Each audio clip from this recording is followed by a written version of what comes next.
Hello and welcome to How Church Works, where I take you behind the scenes of church ministry. Today, I have a special interview for you. I have a young family friend who's found a creative way to serve her community during the COVID-19 pandemic. I want you to hear from her and learn what she's been doing. We recorded this interview using Zoom. Here it is. Well, Ellie, I've known you your whole life. The people who are listening in today really have no idea who you are. So can you tell us a little bit about, how old are you? What grade are you doing right now? I just turned 13. I'm in 7th grade, actually about to finish school. I'm homeschooled by an awesome mom, and I love the Lord. And the quarantine's kind of been annoying because I don't get to go out, but it's been great to serve my community by doing some cool things. What have you been doing to keep busy and have fun? I've been doing a lot of crafts. I love Cool. Star Wars, so I've been doing a lot of Star Wars crafts, and I've been drawing a lot, reading the Bible. I read the whole Bible in about 33 days. I finished that a couple weeks ago.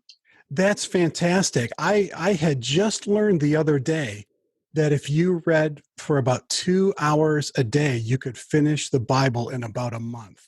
So 33 days. How many hours a day did you spend to accomplish that? Probably about 2 hours. I listened to it really fast, so I just kind of got the main gist of it. But I definitely will go back and do that again to kind of listen to it more thoroughly. That's fantastic. So now in the state of North Carolina, everybody who's your age is now a homeschooler. So I guess some of your classes have transitioned from meeting face-to-face to meeting online, but the idea of working independently and being a homeschooler, that was all familiar to you. Yeah, definitely. Ellie, I want to talk about what I've heard and seen you doing in your community. I want to begin by asking you, have you ever heard of the idea of TPing someone's house to take rolls of toilet paper and throw it up in their trees? Have you ever heard of that? Yeah. Okay, TPing. So I saw a picture the other day of someone who was going down the street of their neighborhood, and they were putting a roll of toilet paper in everybody's mailbox with a little note that says, "You've been TP'd." So instead of TPing them in the traditional way, the funny way, they were actually giving them something that a lot of people need. Yeah. And I saw that, when I saw that, I thought about you and what you're doing in your community. You have found a way to be a blessing. Yeah. Ellie, the people who are listening to this, all they're going to be doing is listening. They can't see what you've done. So can you describe for us what you've been doing? So on Monday, I was doing a Bible study on impacting the world by sharing the gospel. I wanted to try to do something cool in our neighborhood that would show the gospel to our neighbors and show Christ's love. So all of a sudden, something popped into my mind, and I was like, what if I used chalk paint to draw a box on our driveway and said, please write any prayer requests. On one side of the box, I had clean paintbrushes, and on the other side, you could put your dirty paintbrushes in that box. And my mom and dad apparently didn't really think many people would write on it, but I had faith, and actually 8 people wrote prayer requests, and someone even wrote a Bible verse down, which I thought was really cool. That is neat. So when I saw that Bible verse, I thought that was part of what you had done. I wrote down a Bible verse, Joshua 1:9, and then someone else went back and wrote down John 3:16.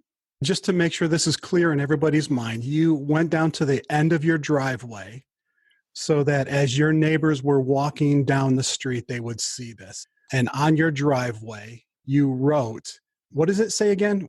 It says, please write any prayer requests here.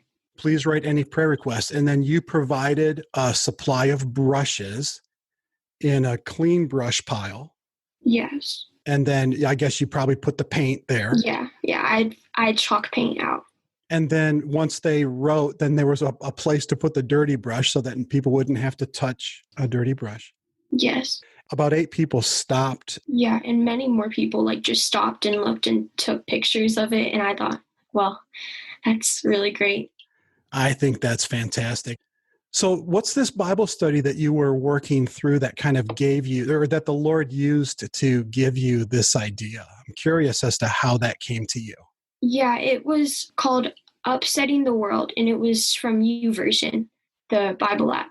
It was like a 4-day Bible plan, and it really touched my heart. And I was like, what can I do to do something? And now that I look back, it was definitely the Holy Spirit just saying to do this. And it's really cool to see God move in ways like that. Have you had the opportunity to talk to anybody who wrote a prayer request, or have you heard One from anybody? Yeah, one family, they stopped by. They were like, "What's this?" And so I told them what it was, and you can write prayer requests down. And their 2 daughters, they wrote down, "Stay strong." And I was like, that's kind of cool. And then we ended up giving them like a ton of crafts that they can do over the quarantine because Goodwill is closed. And we were going to take them to Goodwill. So we just gave it to them. And we told them all about us and all about God. What advice would you give to a 13-year-old peer who was trying to think about what they could do to bless their neighborhood during a time like this? Well, I just try to think, what would you want someone to do to you if you wanted to be blessed? What would you want to happen to you? Then just try to go out and think of create things like if you see their rake is broken, you can go out and help them rake their leaves or other small things like that. Or if you see they're not home, you can take their newspaper up to their doorway for them. And of course, in your case, knowing how important prayer was and your desire to pray for your neighbors, you gave them an opportunity to share those requests with you. Yeah. That's great. Well, Ellie, thank you so much for agreeing to be on this podcast, and thank you for serving your community. It's really a pleasure to be able to talk about Jesus through podcasts and to pray for people. And I hope everyone stays safe, healthy. Thanks, Ellie. Thanks so much for joining me today. I have some links in the show notes that might interest you. Ellie's mom posted some pictures on Facebook of what Ellie's been doing, and I'll link to that. I'll also link to the Bible study Ellie mentioned, the one that God used to prompt her to serve in this way. Again, thanks for joining me. Please subscribe on Apple Podcast, Stitcher, or wherever you listen to podcasts. See you next time.